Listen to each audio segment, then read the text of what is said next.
Hello, everybody, and welcome to, I guess, a weekly now news podcast about weekly Warframe. podcast. If you're wondering, I There's know previous episodes we've been bi-weekly. Last week we were talking about bi-weekly, so let's just get this out of the way right now, since you're kind of seeing us here again this week. And oh yeah, thank you about the intro music. If you're watching on YouTube and the VOD, I think the link to where we do our this music at least from in the description. I think it's Purple Music or something along those lines. But anyway, the reason let's just say, in the spirit of Halloween, our bi-weekly podcast is Halloween costume is a weekly podcast because we're going to try out as a weekly podcast. If it becomes a little bit too much, we'll probably take it back to bi-weekly. But as of right now, everything seems good. So that's the reason why you're seeing us here this week again. That ideally going forward, and I know when we see the outro, it'll still say bi-weekly. That's because this is our Halloween costume, and we're bad at it. In reality, I did not have time to switch out the by part of the weekly. So let us jump right into the actual news of Warframe itself. Oh, this is a Warframe podcast, and it is with myself, myself and Age. I just want to be you, man. But hi. Excuse me. This is weird for Deo. It's the off tilt of the weekliness. So like you need to just assimilate the new week cadence type of deal. You can assimilate. We're both wearing red. I think we've done that multiple times on this particular show. So I don't know. But so let us jump right into some news. Last Friday was the Devstream, and we'll kind of take it in different bits of the order that they showed, but they did remind people that Nightwave will end October 13th on all platforms. So if you're watching this live, or when you see it on our website or on YouTube, basically this is the last week. Now the good news is, if you're still trying to vie for some of that stuff out there in the Nightwave order, you can. It has that it has that catch-up mechanic, so if you start finishing some, you will be able to pick some of the older week stuff, and so you could theoretically get everything. Definitely make sure to do that. But they did say that it will end October 13th on all platforms. They're going to do a 1 week break and then do another intermission like last time. Which last time, wasn't really, there was no real story. It had just kind of more rewards and stuff in there that you could just get throughout each of the weeks. But that's kind of all they told us on that. So I don't know. I don't know where they're going to go with the story after that, but I don't know. How have you been enjoying the Nightwave I have to play Nightwave to enjoy Nightwave, which I'm going to do this weekend apparently, because I forgot it ends this week. Yep. I'm gonna have to grind all weekend. Oh, that's gonna be rough. Well, I mean, those guys are now attacking the random missions even more so, and I think they give you about 1,500 rep, along with the boss that you can fight that I think gives you 1,500 rep each run. So there's ways where you could break up just trying to do the weeklies and stuff out of it. Yeah. But I mean, that is a good way to spread it out, since weeklies are all over the place. Hopefully you don't run into any of those ones where it's like do sorties all week, because then you're SOL. Yeah, I'll try my best to see how far I get. But yeah, so if you're like Age, make sure to try to get as much of the Nightwave stuff as possible if you want it. And when you go there, you can see the rewards and see what 30 levels can get you. Beyond that, you're just getting credits to spend. But that's the stuff that's currently happening.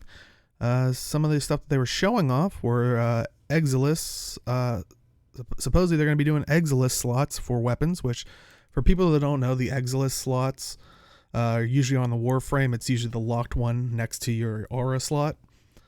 And it is just another added slot that you can either unlock in-game through an Exilis adapter that usually was Cephalon Samaris, or some random, rewards, or I forget how much platinum it was just to straight up unlock it. But it doesn't like increase your energy capacity, so you would probably have to farm up more stuff. But basically they're adding that to weapons as you're seeing here. And what they're saying right now is they want to maybe possibly be used as a reward for maybe the future content. But also right now it will only be for primary and secondary weapons. Just basically because they're still working on the Melee 3.0 revision, and they have plans on doing it after that. So, and surprisingly enough, along with this, as you're seeing on, it should be playing on the screen here shortly, at the top, how it has the configure slots that we're also used to, A, B, and C.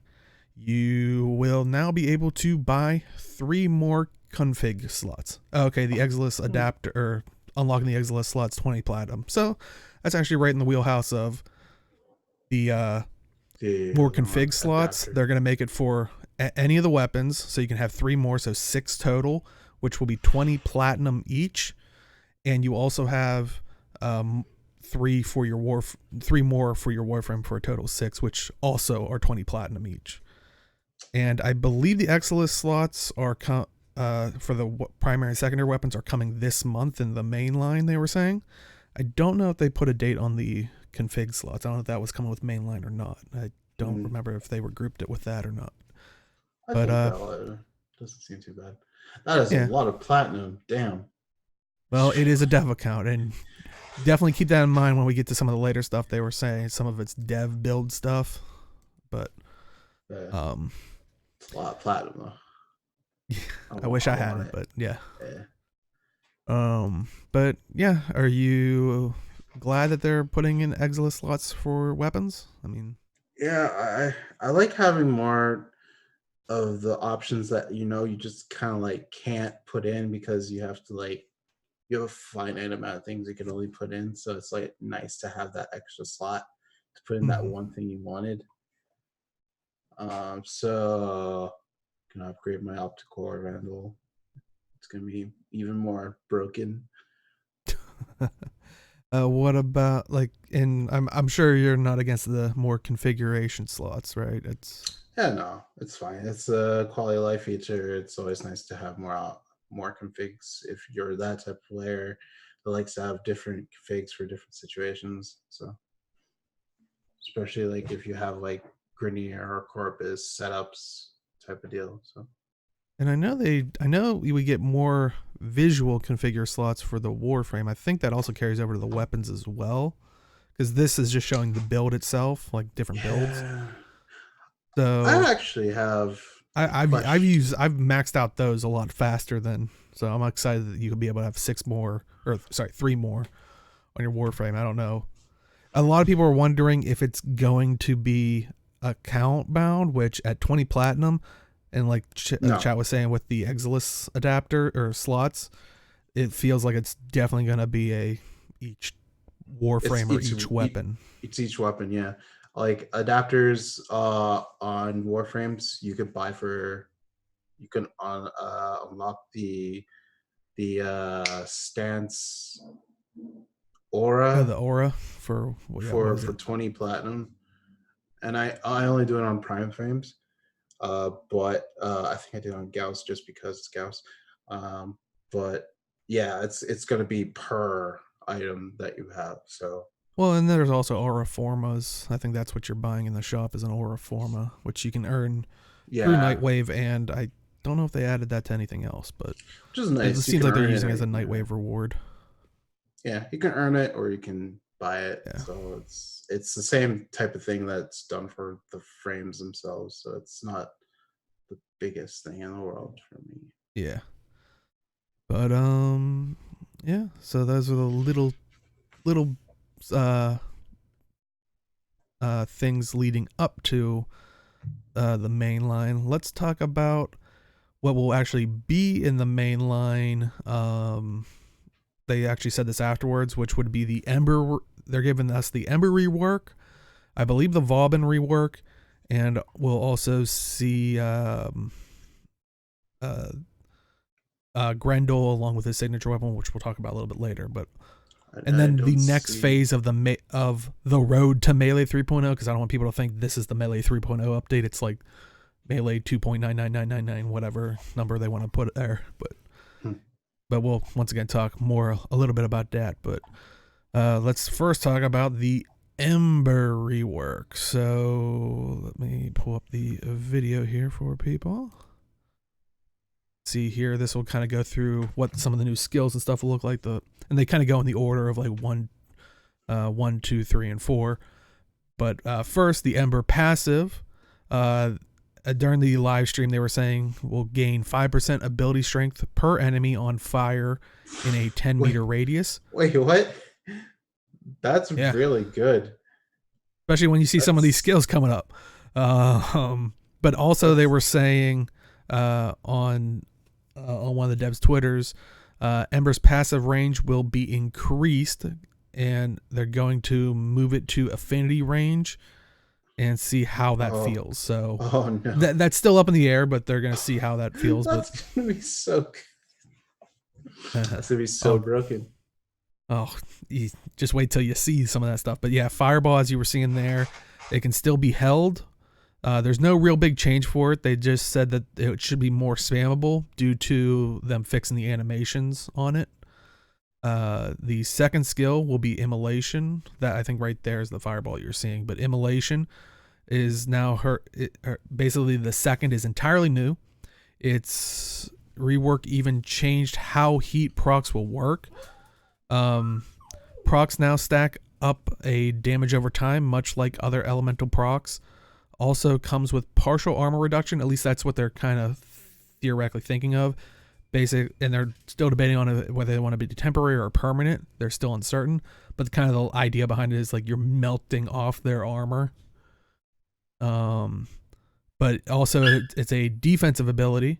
It has 50% damage reduction. And when you see it go off, you'll see a little meter in the bottom right corner where the build meter passive it builds the meter passively, but her 1 and 4 increase it, and the third skill that we'll talk about here in a second actually will reduce it. So it's kind of it almost sounds like they're playing with the idea of like Gauss's gauge meter thing. And but yeah, currently it has no energy cost. It's simply a toggle with the meter being enough micromanagement on its own, as she's already quite energy hungry with her other skills. But yeah, it kind of plays around with you have to pick between did I say diminishing returns before? I meant defense rate or something. Basically when it's on low meter, and the offensive capabilities when it's high meter, and you kind of have to play balancing act with that. Oh, now chat's already getting to see the 4 skill. So, but yeah, that's the Immolation skill. Fire Blast, now mostly about the armor stripping and CC. There's no more duration on it. It's an instant cast AoE armor strip knockback to soften up enemies, and like I said, that's the one that will kind of lower your heat gauge from Immolation. And then World on Fire, as you're seeing right now, you basically summon a giant flaming meteors on nearby targets. It's more focused on super nuking what's within your view than the original one was kind of just a passive, like whatever occasionally like fling up and like damage people. This one's you kind of have to target and stuff like that, but sets the victim on fire, and the fire spreads from enemy to enemy, so it still spreads out. So basically it's a pretty strong skill combined with the new fire proc rework. Remember that, like I said earlier, it will hopefully, if they keep it as is, be another way to strip armor, so you don't have to constantly run around with corrosive. But yeah, what are your thoughts on the Ember rework? Oh, World on Fire is pretty cool. Yeah. Say that for us all.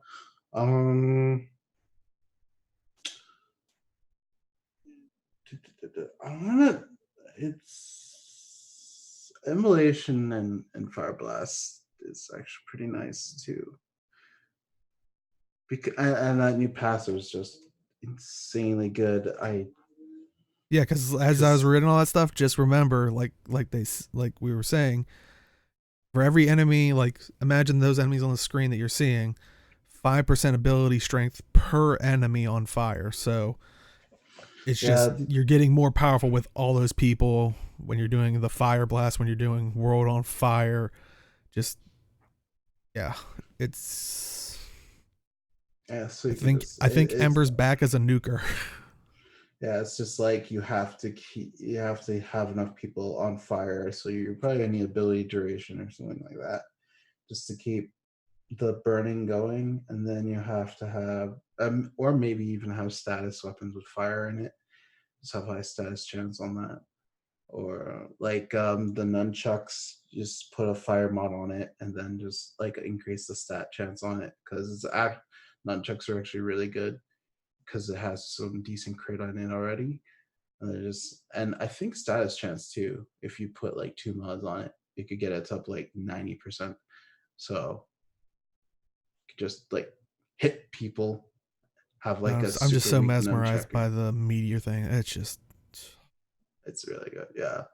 But you can scale up high ability strength depending on like if your enemies live long enough to just have the burning tick on them. But yeah, there's a lot of cool stuff you could do with it. And then you have the armor strip from your fire blast, which is actually really cool too. Like you said, it reduces the need for corrosive. I'll say my question is, and I'm curious with chat as well, will this make you go back to play Ember from hearing this stuff? Like, I mean, granted, you're gonna have to play around the numbers and see, but yeah, you can make a cool nuke build with her. I think just by herself, even if you don't play around the passive. I think so. Because, for example, you can just like nuke. Like people are going to be on fire, and then you just nuke again. You have like 20 to 25 to 30% more because you have people burning, more ability strength. And then I don't know all the ability strength mods or multipliers, but those would probably play into that as well and be pretty dope. So you have pretty much like a nuke build type of deal. You can have a burn build, I guess. All the cool things. And then you can have a constant stripping armor build as well. So there's a few options you can go. I dig it. Well, I gotta try to take care of those dogs. Do you want to talk about Vauban? Sure.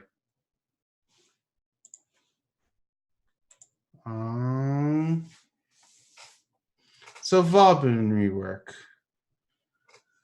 So, from my personal experience, Vauban wasn't really fun to level, but he had some interesting abilities. So let's see what they did. So the passive remains the same, 25% damage increase on immobilized enemies.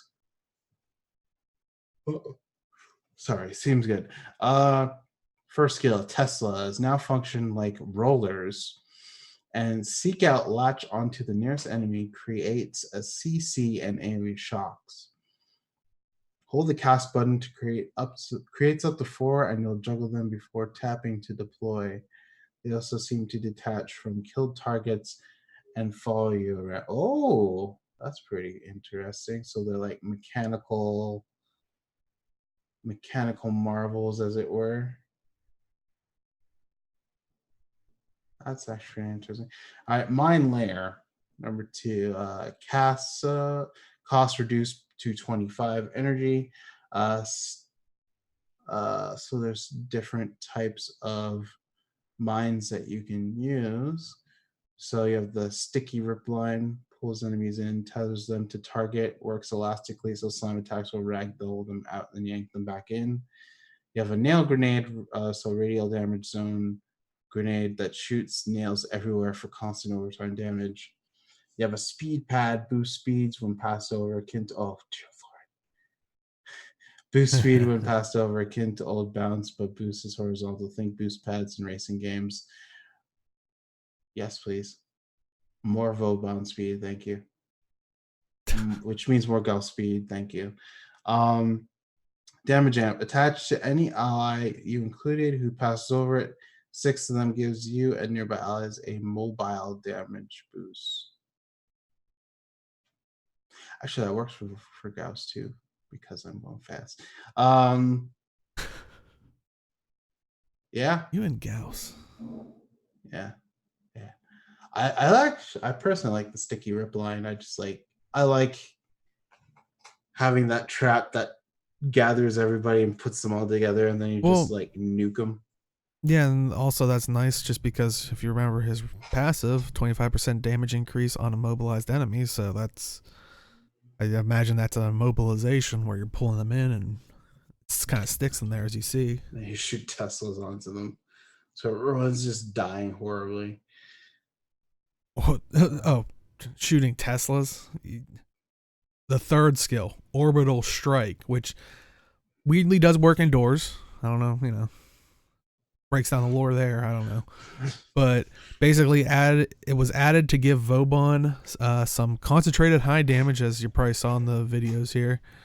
Some high damage output meant to synergize with Bastille, the Bastille rework. Also scales with enemy level, so higher level enemies get a higher damage strike. So if you're wondering, the Bastille and rework is now the 4 skill. It's basically, I think what we were talking about last week when they were showing it off on Twitter, it's a combination of Bastille and Vortex.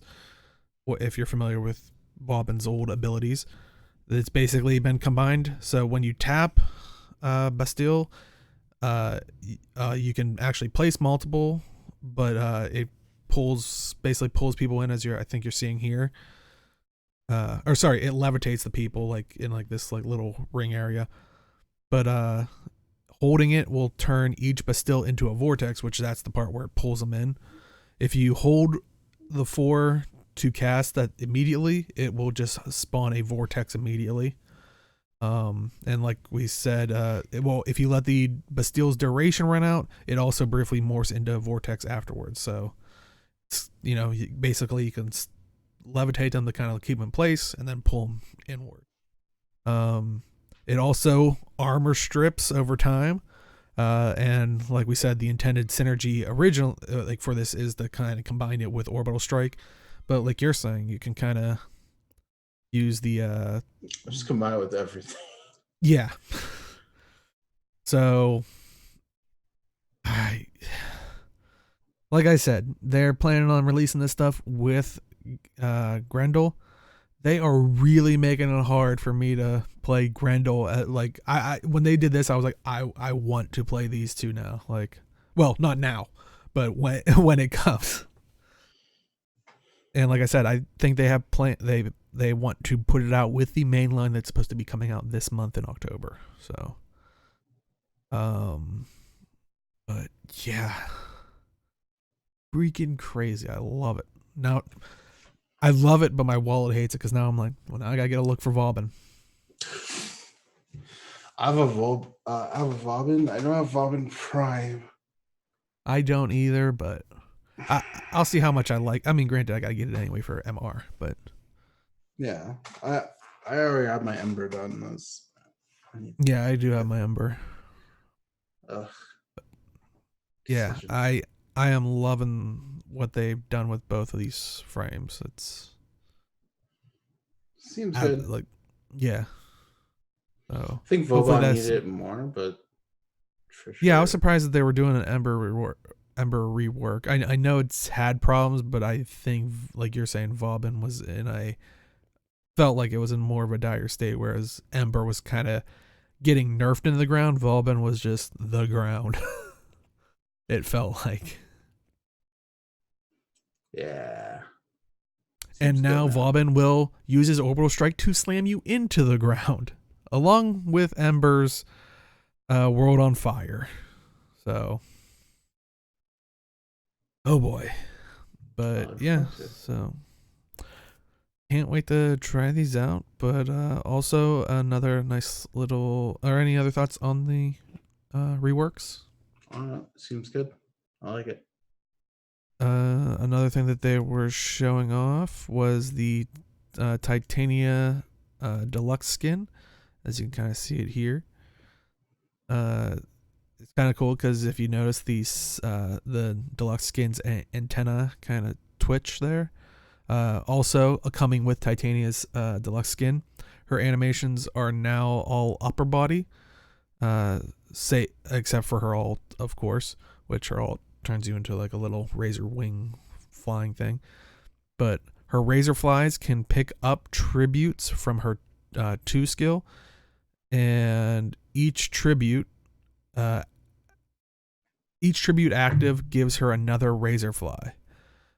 Also, her damage reflection tribute gives damage reduction as well. So she's, for anybody out there that plays Titania, especially a build around the razor wing, her 4 skill, more damage reduction. You're probably like, I don't even think I needed that, but fantastic.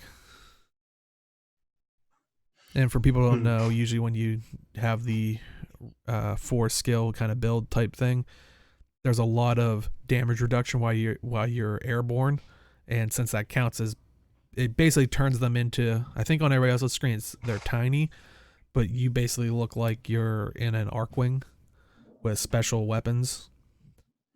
So technically you're airborne. So there's a lot of skills that, I think 2 or 3 mods that kind of intertwine with like less damage while airborne. So you're just not taking a lot of damage.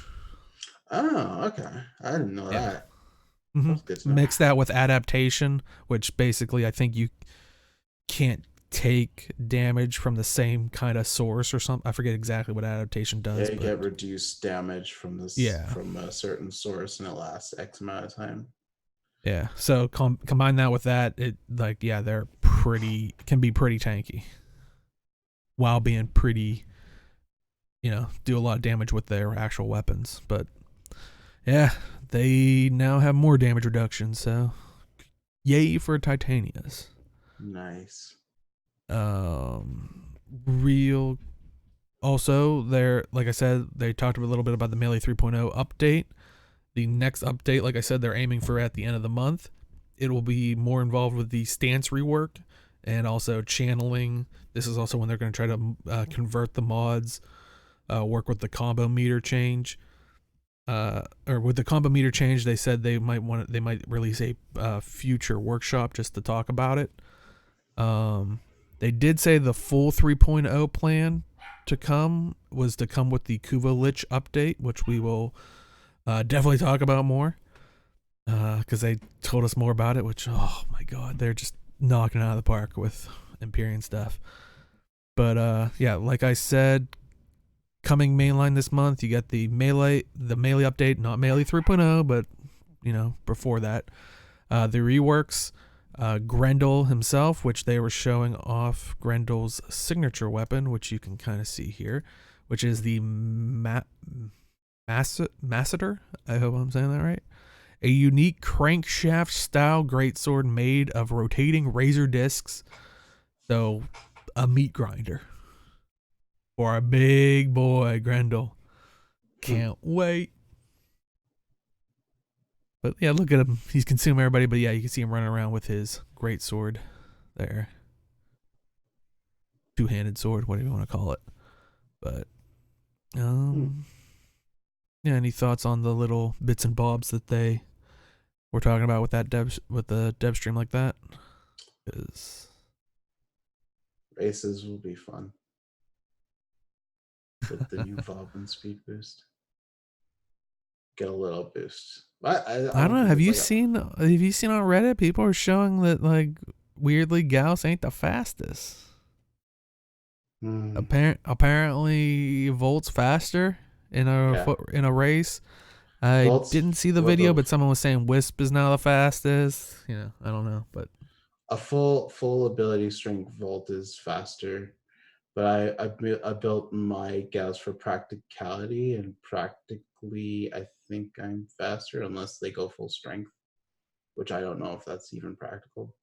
Um, I think Wisp can go really fast. I don't know what if her pods scale off ability strength. yeah, I don't know. I saw someone saying it on Reddit today or the day before, and I haven't really looked at it. But yeah, a lot of people are Yeah, trying to.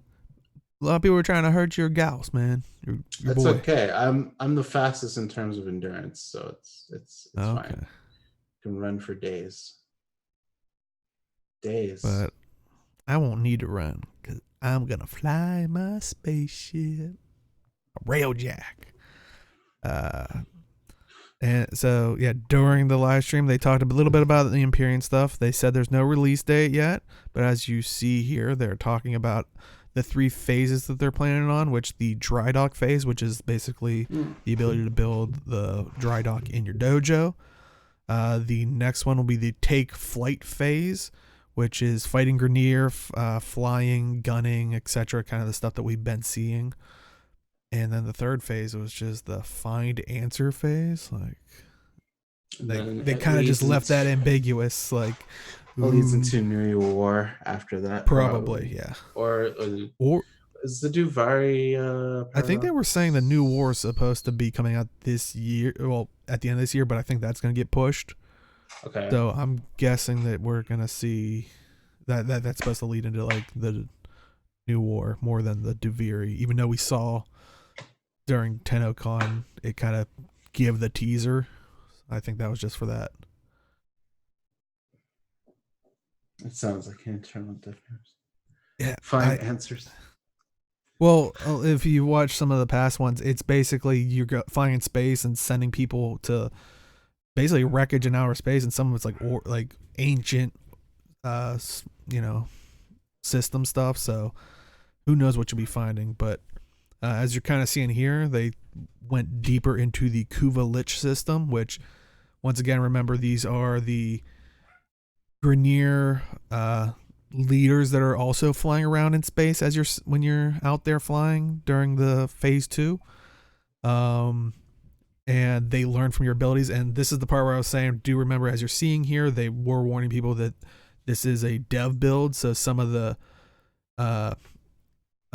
stuff on the side there that you're like they're categorized as are for dev purposes, which I don't think have much of a bearing, but you can see them kind of going through some of the different randomizations of them. But oh man, I'm so excited for this as they start explaining it.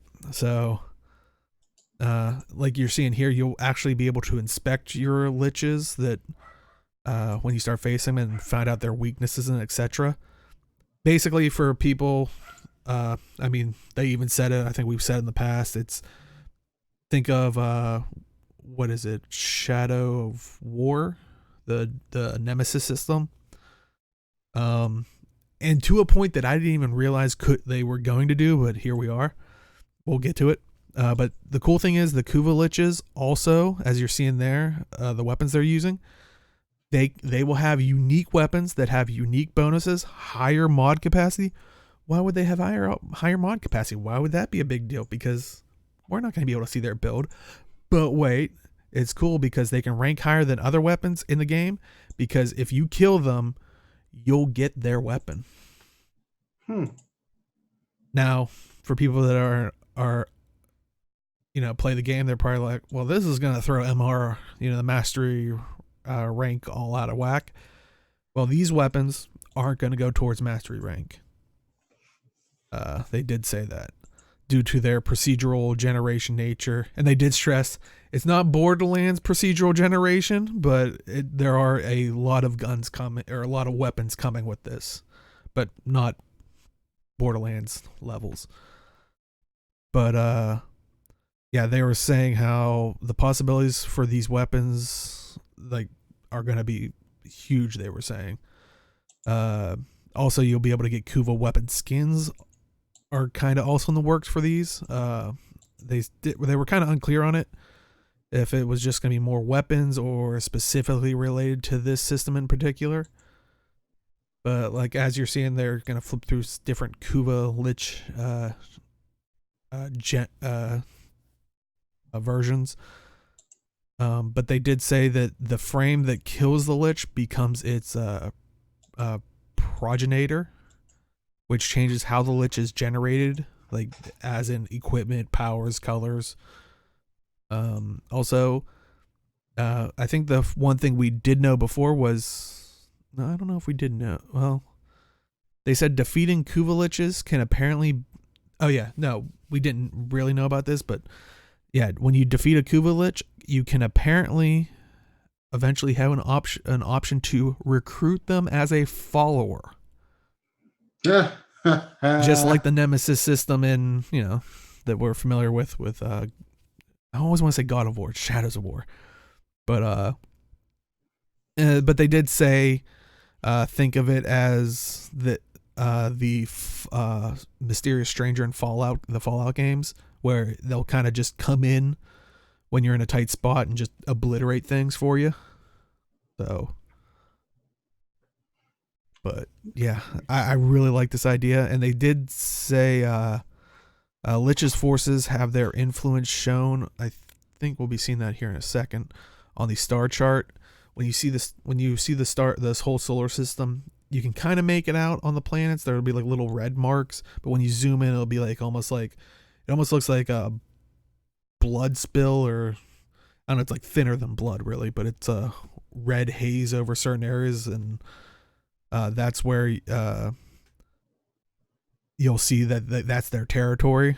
So, and we were seeing earlier how the Lich update will come with the data spike shown in the TennoGen footage, and also you'll see some animations here that you can use to execute Kuva Liches and hack consoles. But they also did say that the Lich update 1.0 won't have too much clan participation yet.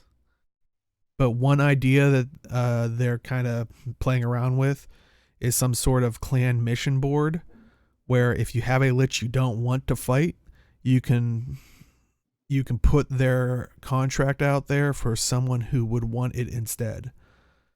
So, like, you're seeing these weapons or something like that, you're like, I don't want it, but let me see if some of my clan members do, and maybe I already have a couple ideas. I hope you can do multiple and maybe even see like a hologram of them, because I got a clan event already in mind for that. Oh boy. Choose your nemesis. Go. Kinda. But yeah, I mean, oh yeah, you're seeing it right here. I think you can see it over Venus. There's a little bit of a red mark, and it'll zoom in, but this is where you can see their territory for that particular Kuva Lich. But yeah, what are your thoughts on the more weapons? And I like the idea of the weapons just to incentivize people for going for them, because it ups their MR, I guess. But well, it doesn't up their MR. Well, doesn't? No, that's what they were saying, because yeah, no, they said that the Kuva Lich weapons do not give mastery due to their generation. But they have potential because it will be randomly generated. Yeah, but how do you randomly generate? I think along the same lines as like the Borderlands stuff, where they do use the term procedurally generate, so it has probably some kind of, it's not going to slam everything together. Yeah. We're not. It doesn't sound like we're going to get randomly a gun blade. Yeah. I guess we have those in game anyway, so I mean. That's interesting then. Okay. I wonder how many weapons there are then, because like. Yeah, they didn't give us an exact number, but they did say there was a lot of possibilities. It just won't be Borderlands that like tons and tons and tons. Yeah, yeah. It's interesting that they don't put a Yeah, limit that on it I then, think because it's like, like Chad is saying, it might be similar to kick guns and zaws, but auto generated along those lines. It's probably gonna just be three kind of parts slammed okay. together, tweaking things. Because like I said, it has a chance to have unique bonuses, higher mod capacity, and it can rank higher. Kind of like if you're familiar with the one weapon you get from doing the main story at the near the end that kind of leads into the new war stuff. You can rank that higher than mastery rank 30. Okay. I'm not. Besides like a bit of Dragon Age, the first one, and the what's it called? Well, in terms of companions, I guess I haven't really messed. Well, not companion, nemesis systems. Like, sorry, like I haven't messed too much with those types of systems in other games, honestly.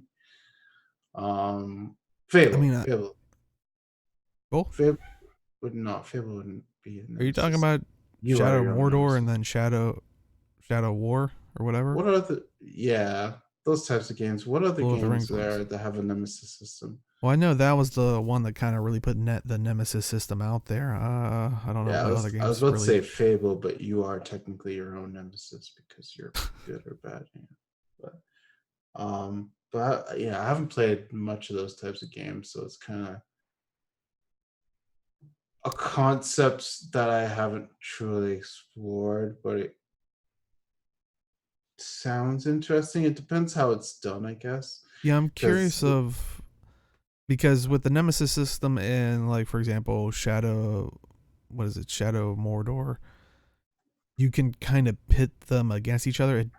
At this point, it doesn't seem like that's happening. it Um, seems like just you against one person. Maybe when Uh, there's more factions, that could be a possibility. That'd be kind of cool. yeah, Um, I just wonder because how it like wouldn't really make sense if you're trying to. I mean, it doesn't. I guess it doesn't make too much sense when you're doing it in the other games, but yeah, I'm just wondering how it scales. I guess.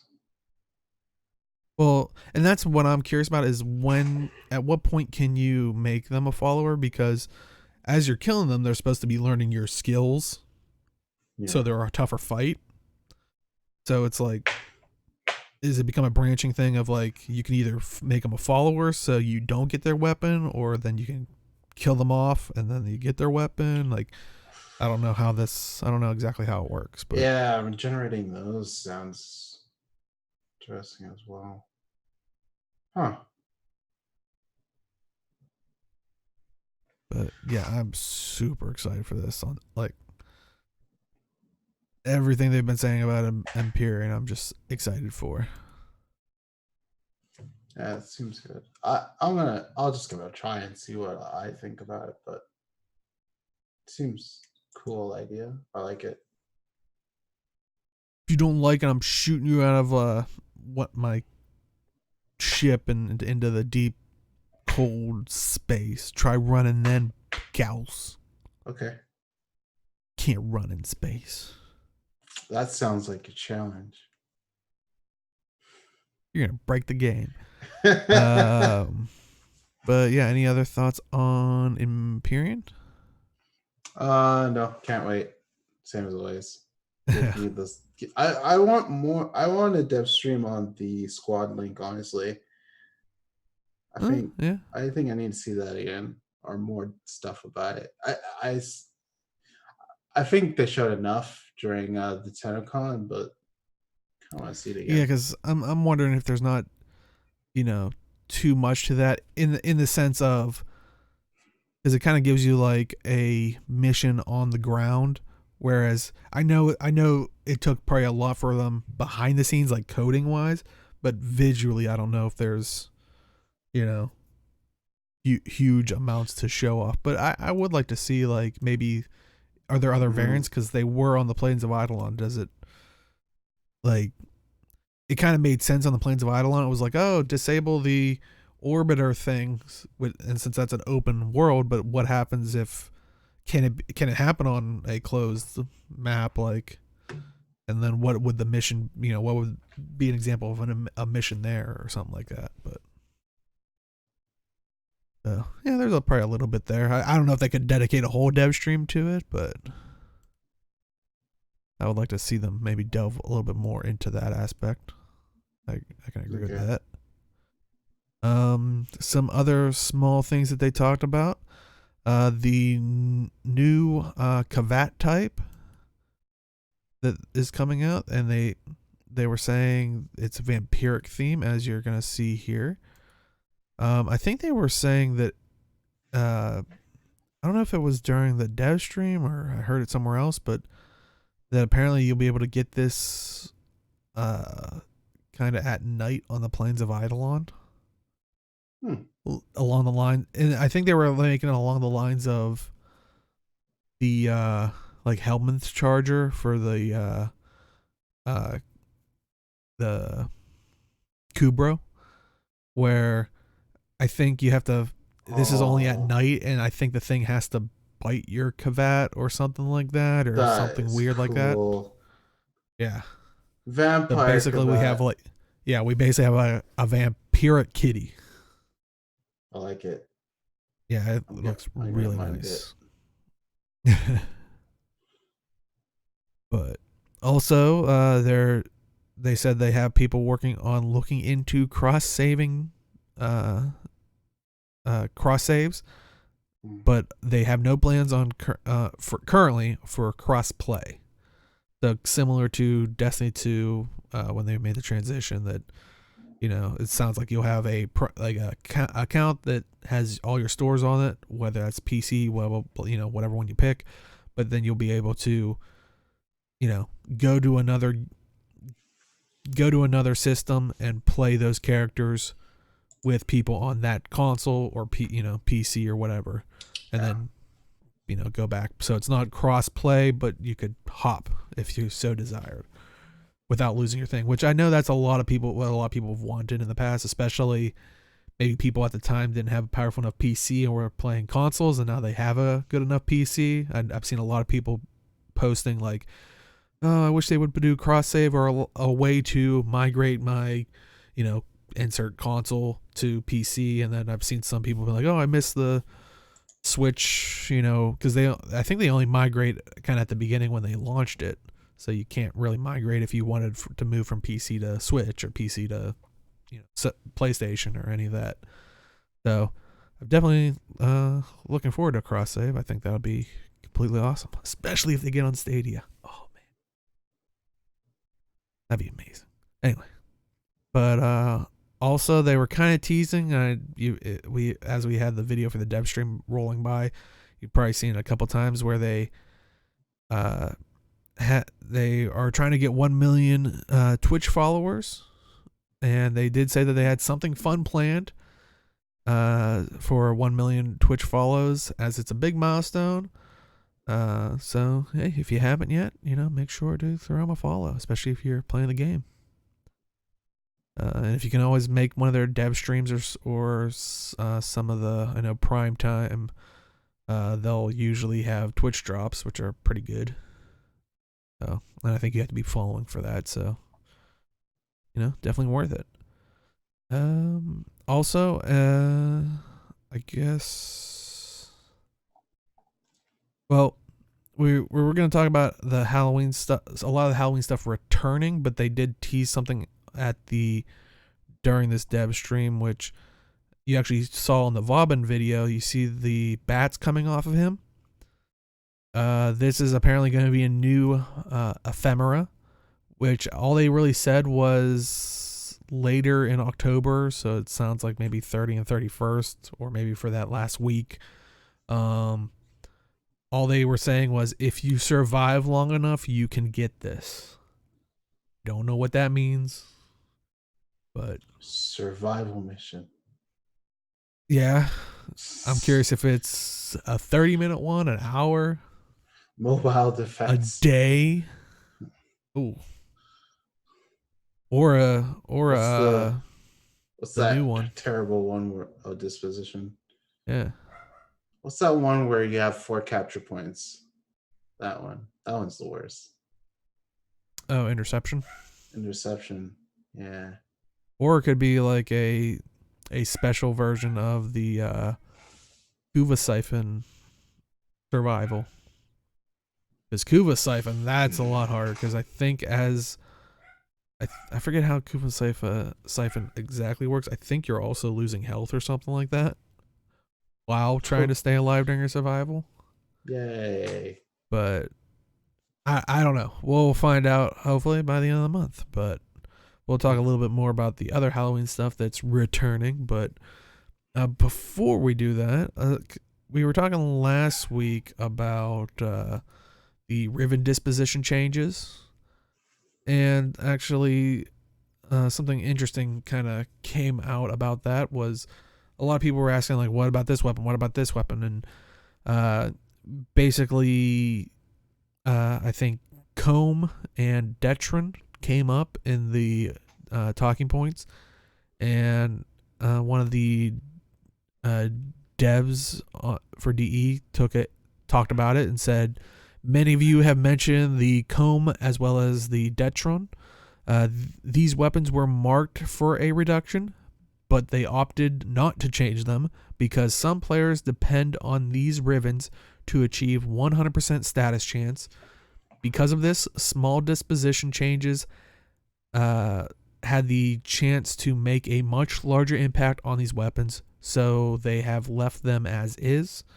So a lot of people are kind of confused by this because they feel it kind of goes against the point of Riven disposition, which I think we said in the past, for people that don't know, Rivens are kind of, think of like end game mods that are, you can detriment. They have a good bonus, but a detriment as well. Well, it has a chance to have a detriment. Some can have really? all positives, but some can have a negative on it. Yeah. Oh, I thought they had bonus and a negative. No, not all of them. Oh, okay. But yeah, it's so it is kind of a risk, and you can re-roll them with Kuva blood. So a lot of people run Kuva siphons or stuff like that. So it's like an end game RNG kind of trying to get that best stats roll gear stuff. Yeah. But yeah, the point of the Rivens were, and if you have a weapon where it shows like the little circles for disposition, kind of think of them as how powerful a Riven mod would be in that weapon. So the lower the disposition, the lower the circles that are filled. So if there's only one, it's going to be a lot less than a weapon that has a Riven disposition of 5. But it was a way for less popular weapons to get end game use, because then there were some that just no one would touch because it wasn't meta or wasn't. But Rivens kind of really break the meta rules, kind of a thing.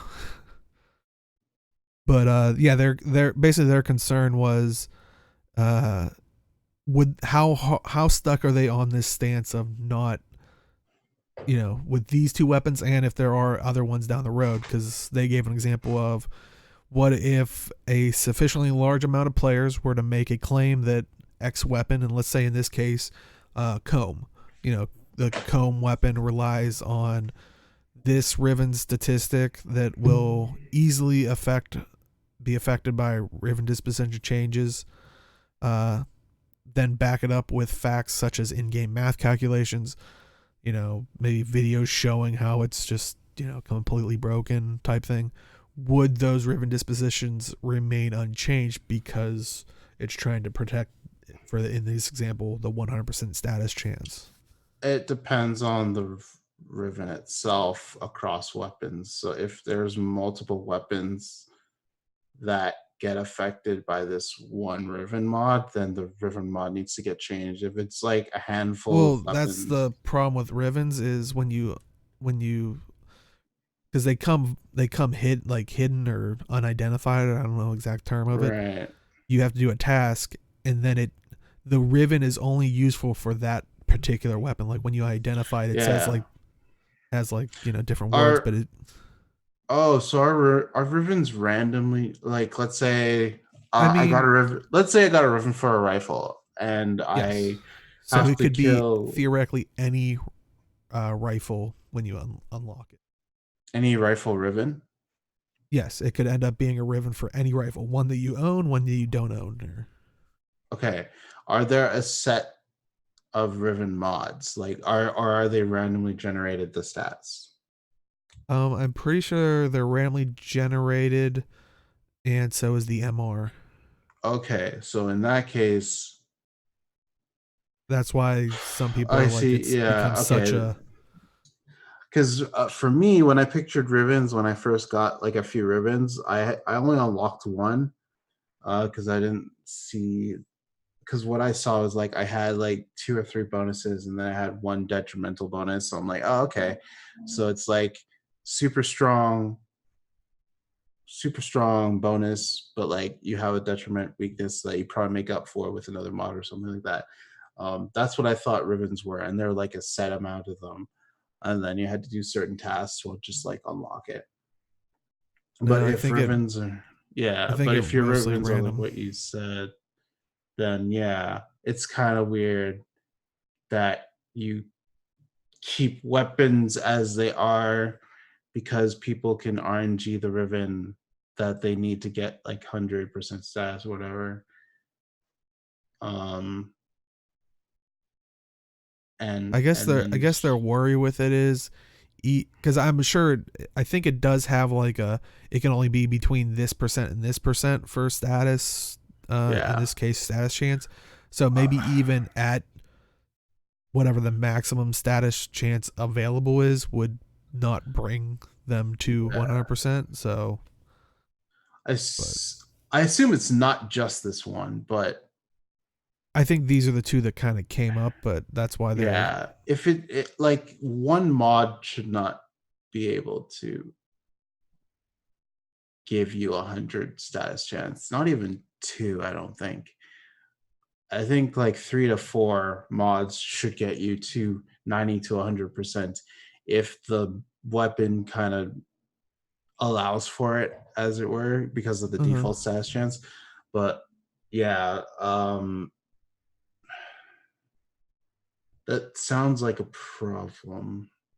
Yeah, I mean, people have been going back and forth with Rivens in general. With like, did they really solve the issue? The issue, because while it seems like while it brings some of the things that aren't commonly used up to a good standard, it doesn't like it doesn't. It seems like it doesn't match a Mm-hmm. meta weapon that has even the disposition of one Riven. Like that one would still be a meta one. Yeah. Right. So it does, like, from the sounds of it, it never really solved the meta issue. It it it narrowed it, I would say, which I think is one of those things where we talked about in Guild Wars 2, is there's always going to be a top DPS or something. Like, you can't just have everyone go in and do 50,000 damage flat. Like, it's. So I think it might be one of those situations where I think it narrowed it, but I don't think it. Yeah. If a mid maxer's out there, they will still go for the absolute meta one. And I think maybe that's how people have to look at it, is maybe Riven. Or I maybe you see. just I have try to to like, look for their blog. I try to look for like a past blog post of how they worded it, because a lot of people take it as the. A lot of people take it as that this was supposed to balance everything, whereas I think it was supposed to make it so you could take the less favorable or non-meta weapon and still be okay in end game stuff. yeah, yeah. And I kind of agree to that. I agree somewhat to that, but it should be like I should be able to take a penta because I want to use grenade launch. Like I want to launch grenades into other And I think people. that was the idea behind the Riven mods and Riven disposition, where you're not totally SOL and. Yeah, and I should be able to like mod it so that it should do like sufficient damage for what I'm doing. As long as I mod it well, should be fine for any content that I do, like up to maybe a certain point. Like I should be able to do like I should be able to Well, and I kill think out that's where like the Rivens come in. If you get one in there, I it'll make it mean so you could run that end game. Maybe not as flawlessly as someone that's running yeah. meta and all that stuff, but I Well, think like I'm before saying Rivens, it was like if you maybe took a less favorable weapon, I, no matter how you modded it, it wasn't gonna push as near the amount of, yeah, but I should be able to like clear like level 60 mobs with the Penta. That's decently modded without a Riven. And with a Riven, I should be doing it even better. That's what it sounds like I should be doing. Whereas if I'm going for like 100 mobs, it might be a little harder, but it should be doable. It's kind of weird. It sounds like Rivens were kind of like a patch solution to the issue rather than actually And I think that's how a lot going of through the people kind of end up weapons. feeling with it. Is Yeah, so it sounds like you just need to go through the weapons a bit at a time and just bring them up a bit and like bring them up in one field and make them like it should excel in one field and not in another type of deal. Or if they have like synergies with Warframes, those yeah, bonus that's the one thing I like don't understand. that's Maybe because you could theoretically pay for them, like pay, yeah. buy platinum, pay, that it seems like they don't want to change the actual stats on a weapon, and that's how the Rivens were kind of Oh, born. So I wonder if that's the I mean, reason. I don't oh, know. That's like I said, I some wasn't there when they first came out with Riven, so I don't know and I couldn't find like a blog post or anything from when they first implemented them. okay, I kind of get it from there. But yeah, Yeah, then you're kind of stuck with actually using mods to actually buff weapons, but then the mods that you have currently don't do the job or don't do the job sufficiently for what you want to do. So then you add Rivens, which has multiple different stats. But I think Rivens should just be like 50 different stats with like good bonuses and then like one detriment, or like all good bonuses type of deal, and then they just be static and not generated randomly. That way you have better control over how Rivens work, and then you can introduce new Rivens if necessary to fill the gaps. well, like I said, while it is random, like I said, I think the names of them, like when there's the different yeah, things like that, all, but like I said, that's random. Like since you don't know any like what you're getting when you're going in, but yeah, but like that's the thing. They needed Rivens, but they needed static Rivens, not dynamically generated ones. okay, yeah, Like they just needed a concrete set, like 50 set Rivens with all these bonuses on all, and like bonuses and a detriment type of deal if necessary, in order to get the balance that they wanted initially. And then if they had more issues, like if ones were too strong or too weak, they can actually balance that, because you can actually modify the Riven, because you can, as far as I can tell, you can only get Rivens in the game unless you yeah. buy it off of someone, or I don't know if you, I don't think you can, but Well, they are tradable. Yeah, okay. Well, in that case, well, they could still balance it's yeah. Yeah, I mean, like I said, I think this, from what I've seen from the community, it's been a question and a concern kind of since they've been implemented. So I don't know. I'm curious on how this develops and if they do have plans going forward with dealing with the Riven concerns. yeah. But any other thoughts on the Riven disposition and No. but also we've gotten a couple teases over this past week, mostly thanks to Steve Sinclair, who's the I forget his exact title. Game director. I don't know. He's always on the. He's pretty up there. Like, and he's funny as heck. If you haven't watched the Devstream that we were talking about earlier, definitely love his sense of humor. Anyway, he was teasing this past week of the Corpus ships. I mean, we're going to see a renovation or kind of a rework look similar to how they got one in the cities. Okay, game director. That's what I thought. But yeah, you can check out the shiny new look of it. And if it is a little distorted, it is a Twitter video quality, so it's always rough. But I think you can get a good idea of the polish and shininess of the new ships. And also, I believe one of the other DE level designer, they identify themselves on Reddit as DE_killer Carpfin. They were saying that this is a very, very small excerpt of the whole set and still pretty work in progress, but it is coming together nicely. So their ships are looking crazy, and I mean, eventually we'll be getting them as a faction to fight in space. So I wonder if this is how some of their ships are going to look, which will be annoying. But I mean, yeah. Well, a lot of parkouring and stuff. Well, I probably don't have to parkour, but no, it looks beautiful. But I mean,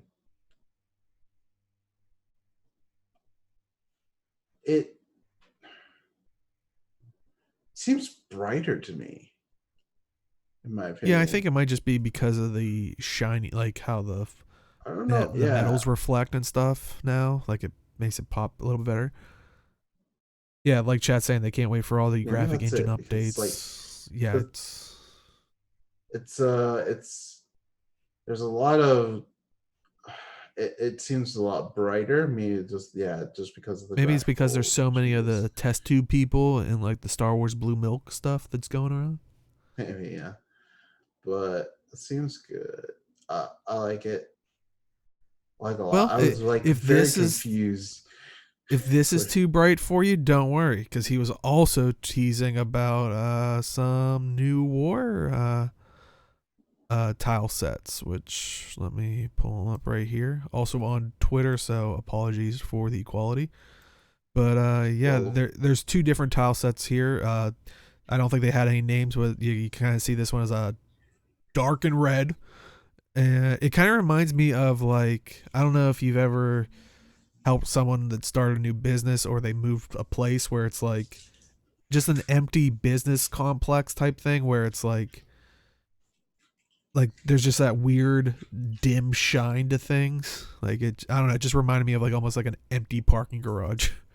But also this one that the walls are rippling or changing, which I think is a good hint at when we were talking about TennoCon. They were showing those ships that were basically trying to build themselves type thing, like they were sentient. So I'm guessing that might be the inside of one of the sentient ships that are trying to build themselves for new war that we were kind of seeing concept art for. But yeah, those were the two new war teaser tile sets that they were showing off, which definitely looks cool. Cannot wait.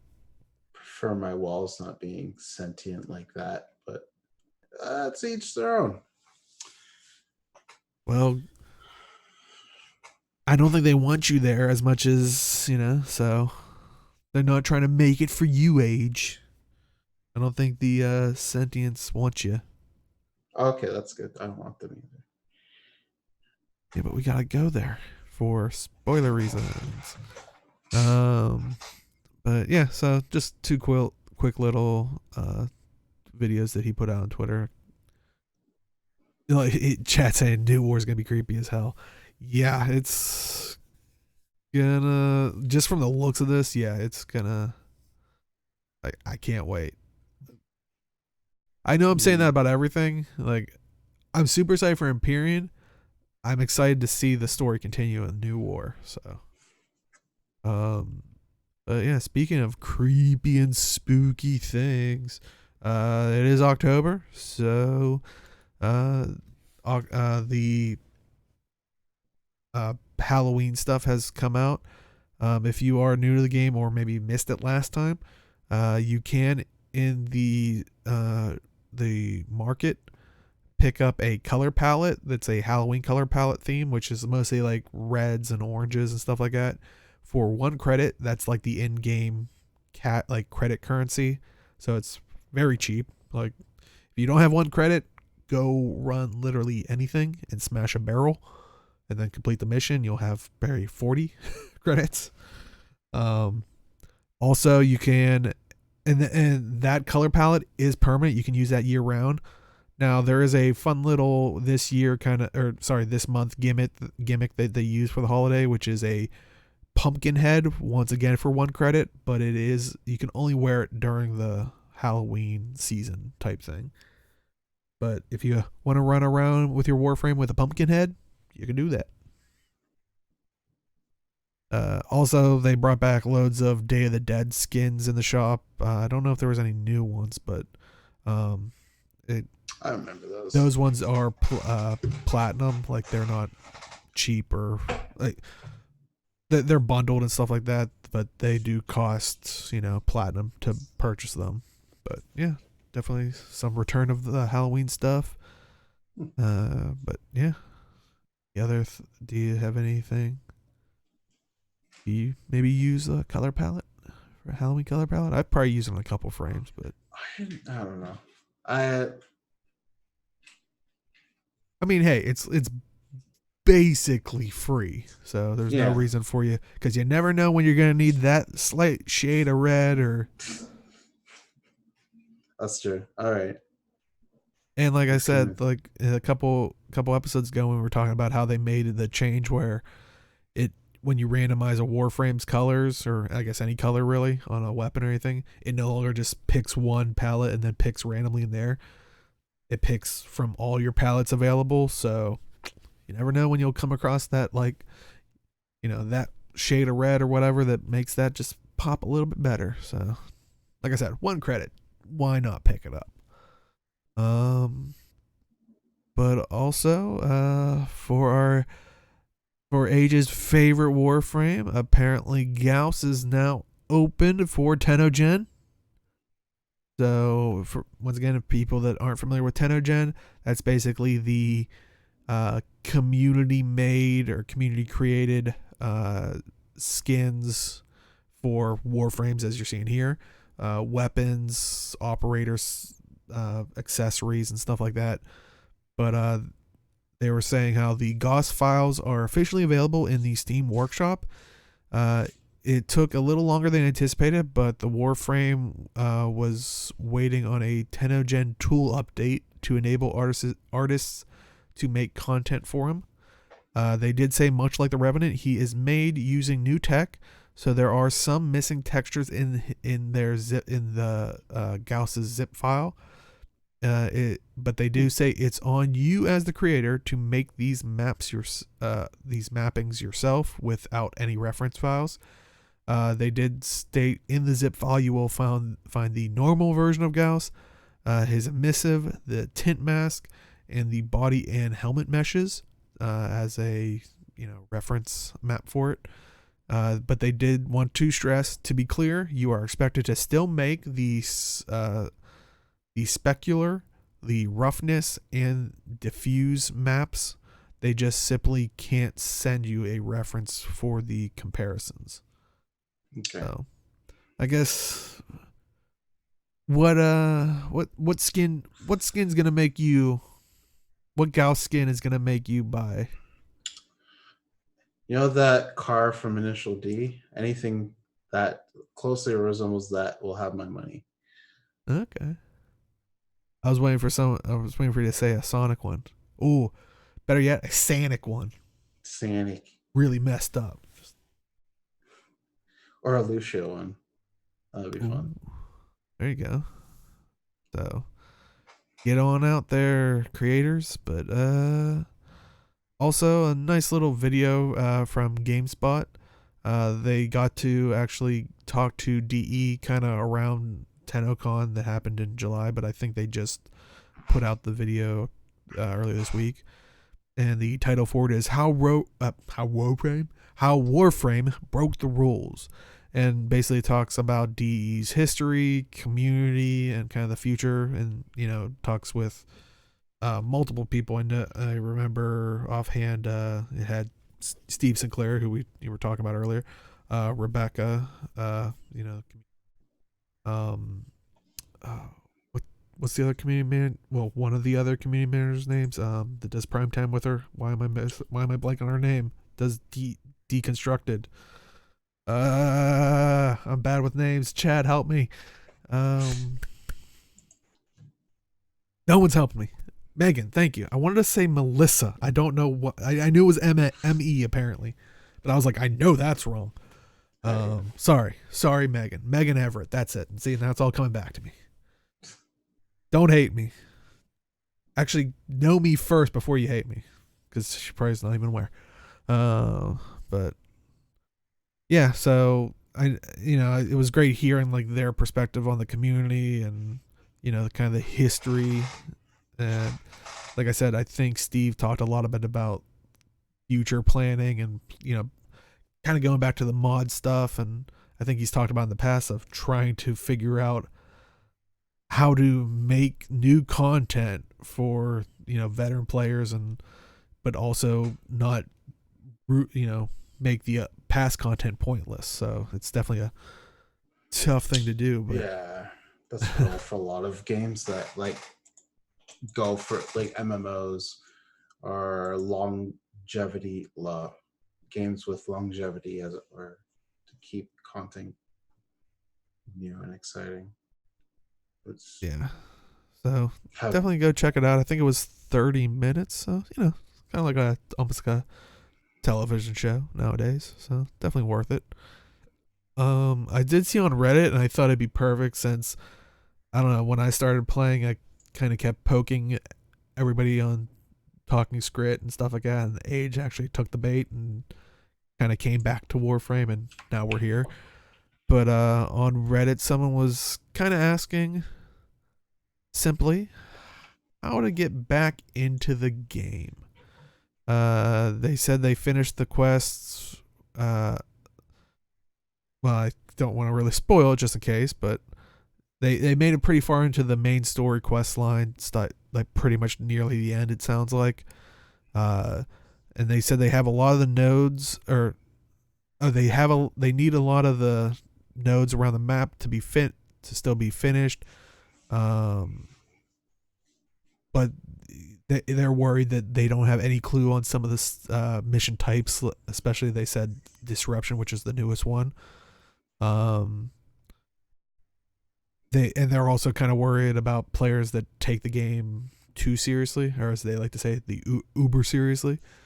They basically don't want to get in their way and hinder their progression and all that. Like but they did say that right now that they're MR9, but they are pretty sure originally the burnout came from grinding of weapons to get their MR up, and that's where they kind of tell us that they're MR9. So I don't know. I guess my question is, since you kind of were that one that came back, like what besides me, what brought you back?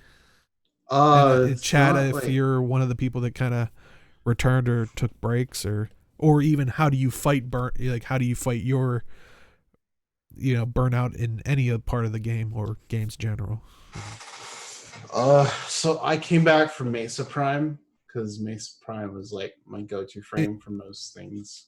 And me, right? Like, sure, let's say that. Yeah, sure. I mean, why not? It was me, and then Mesa Prime. You were like, oh, Daya's playing, and then like, oh, cool, Mesa Prime, like the frame I really like, and But Deo was the main one, right? Like, let's go with that. Yeah. I did say let's go with that. I don't know why you look so sad. Because I don't believe you. But then I think it was I stuck around. It was Mesa Prime, and then I think Wisp came out a little bit after, like 2-3 months later, I think, something like that. And then Gauss came out after that, and then like throughout that time, I've just been playing the new maps and just like farming and getting some my MR up, because I've been trying to level up frames and weapons I've had for a long time, and I have some stuff in my foundry that are literally staying in the foundry till I can take them out and make room for the stuff.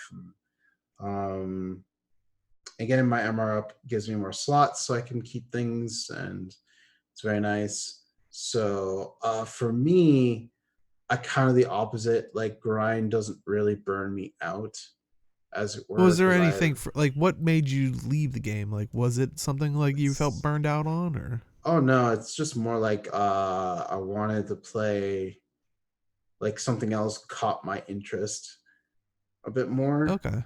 So I just started playing with that. I've never really tired of Warframe. There's always something for me to do, just because I play it. I played it like just for a little bit, and I gave it a break, and then I come back later when there's like something cool or new or something like that. And when someone mentions it, it's like, oh yeah, do remember that. And then Someone like when Deo mentioned it, and you're like, oh yeah, I want to play with Deo, right? yeah, like Deo. Yeah. Yeah. Like when we, because you were talking earlier about how you were like, oh, I want to farm Gauss, and you did it with me, right? Like I did do it with you. Yeah. Yes. And then I bought it 2 weeks later. Because I didn't have the mats to Fortuna. But in order, I think for this game, I think play all the quests. If you like to grind but not like try to burn yourself out, I would suggest doing some of the bounties. Do them like whenever you want to. I try to do daily cap just so that I can unlock stuff and build stuff, and then you have the story afterwards in terms of Fortuna. And then I think for Eidolon, you have the Revenant's blueprint that you can get, I think, from the.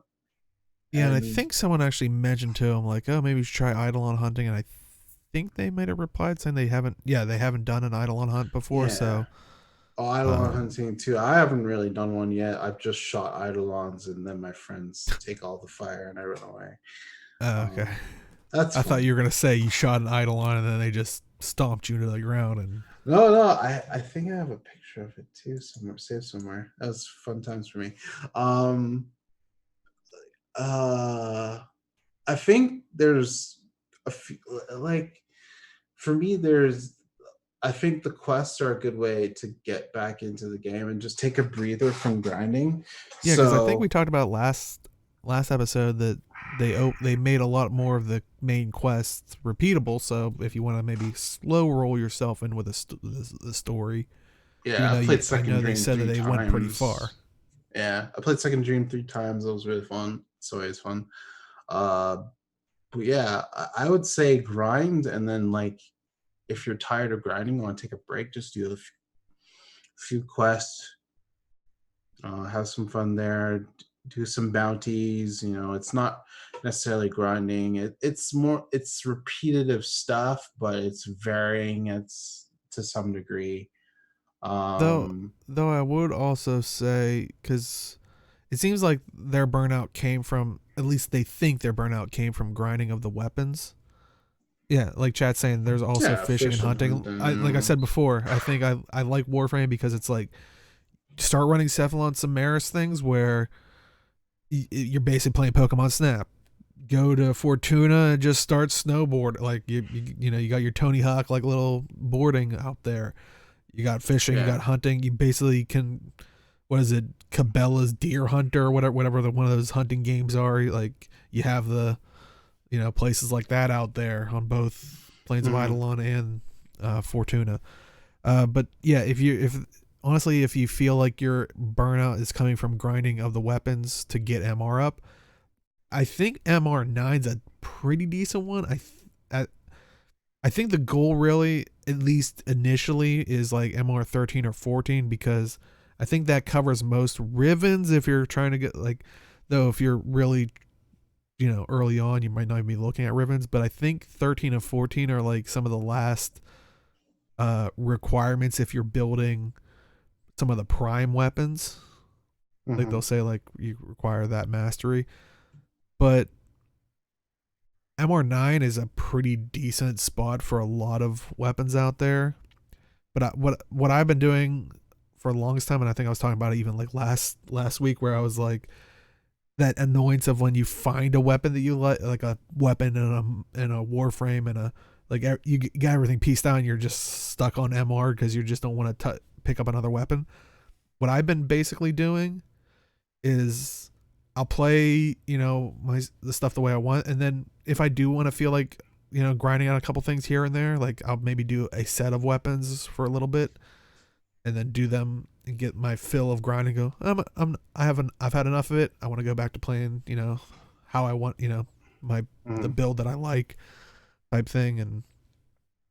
But the nice thing with the build station is, and maybe it annoys some people, the little thing at the top where it's like you have things to claim, but that's just basically free storage for me. I think I have 22 things I need to claim in my thing, but that's not taking slots from me or anything like that. But those are weapons that I know that if I have the urge to, just mindlessly grind at some weapons and frames and stuff, I can just start going pick. Okay, I'll do these ones. Or it's like, oh, someone's saying there's a cool build for this gun. Oh, hey, I already have it built, and I'll just level it up or something. But yeah, I kind of say the stuff. So, I mean, right now I'm sitting on, I think it's MR 18. But I know after, I think I tried myself to get to 14 or 15. But at this point, I'm just like, I'll have those like moments where I'm like, okay, let me just start grinding up a bunch of frames and stuff like that, and maybe get to the next thing and just put them away for another rainy day and playing my bread and butter builds or whatever you want to call them. But yeah, at least that's how I combat the grinding out weapons and frames for MR. But I honestly, I think MR9 is a pretty decent spot, because I think that does cover a good portion of weapons, maybe not prime weapons itself, but yeah. For me, it's just like it's hard for me to completely answer it, just because I don't mind grinding. But I would say taking breaks from grind is just like playing how you want and playing like other non-grindy content. I'm pretty sure there's a bunch that I don't know about still. So hunt, fish, quest, stories, alerts, But yeah, so I don't know. Hopefully, if you do see this, or if you are maybe someone that's thinking about getting the game, or worried that it might be too grindy, it is a grinding game. But I don't think that's not all that you're gonna find in the game. I think that's the important thing. But you can make it that type of game, so you do have to be careful about that, because I know there are, and it seems like in this case, a lot of people that go in thinking that's all you do is grind, and nothing else, and then maybe you get burned out. But yeah, like chat was saying, there's loads of things where you can progress towards it. Like when you fish and hunt, you can turn that stuff in for rep or materials, but you're just out there fishing or out there tracking animal dung. It's like it's a different way to grind. But yeah, any other thoughts on that? Oh, I mean, hopefully you don't burn yourself out again. That's all.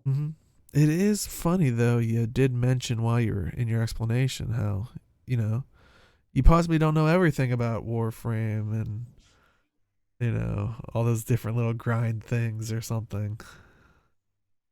You said it, not me. If you were here last week, we came up with our new segment of due to Age's little mishap of information, and then it instantly bit me in the butt because I apparently didn't know what the thing was, so we looked up. But our new segment is we'll randomly on the Warframe wiki, you can randomly get a page from the Warframe wiki, and we'll see if Age knows it, or I guess in this case, if I know it, which probably not with me because I'm bad with names, but I probably know the item and where to. But anyway, and I kind of came up with the name for our segment. If you're familiar with Talking Screw It, my intro for Age is the age-old question. Well, here we have the age-old answer. Okay. The AOA. Jesus. All right, let's do this. All right, let's go. I'm at Warframe Wiki. The random page will be Arcane Codices. So the Arcane Codices introduced in the Stolen Dreams are quest items, each a highly valuable codex as described by multiple influential characters in game. Together, they form a set of 6, and all pieces are needed to access an arcane machine on an Orokin derelict that the Grineer were attempting to access from Phobos. Okay. And I'm not going to read too much more into that because it does say on there that the following section does contain spoilers. Arcane Codices. Okay. But and if you are interested in it, and we will have the link in the description stuff, but there is the age-old answer. Yay. So I don't think I've done. Oh, I have done.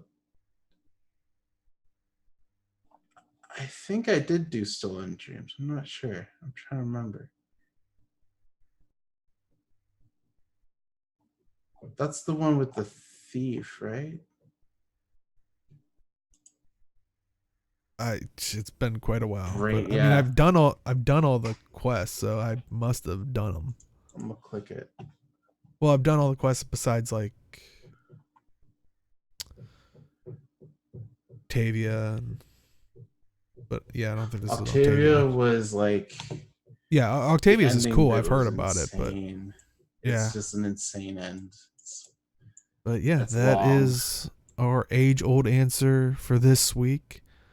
And like I said at the beginning, if you missed it, I guess we're testing the waters. I know we were bi-weekly, but we're gonna try to do weekly on. If you're watching us live on Tuesdays, and it will still have the same release schedule of Wednesdays. It'll be on our website, and then Thursdays it'll open up on YouTube. So, but yeah, that I think is all the news for this week. So, Age, where can they find you? You can find me on Twitch and YouTube at Age. I'm going to be very busy this week. Yeah, apparently got to play catch up on Nightwave. Yeah, so this weekend might be Nightwave spamming, trying to catch up. I probably won't beat it this weekend, but I'll see what I can do. Type of deal. Awesome. 13th. You're calculating how much time you have left. You can find me at simply_Deo on Twitch and Twitter. I would like to stream more, but most time I am streaming over here at MAAD Realms, twitch.tv/MAAD Realms. And if you are just popping in, we'll probably do a little bit of a chit chat of an after show. The idea behind this was, we won't have 2-3 hour shows since they won't be bi-weekly. We're nearing 2 hours even on the we're horrible at this. But yeah, looks like chat's also going to try to play catch up with Nightwave, so maybe you'll be able to hitch a ride. But yeah, if you are just popping the very end, we put this up.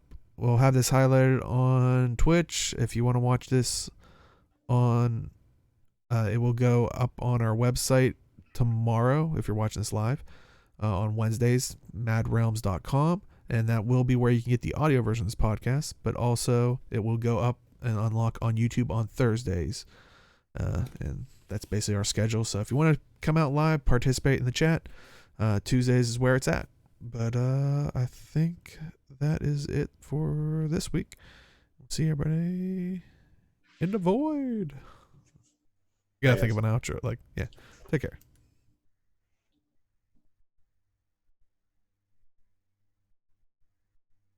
Farewell, Tenno. Until we meet again.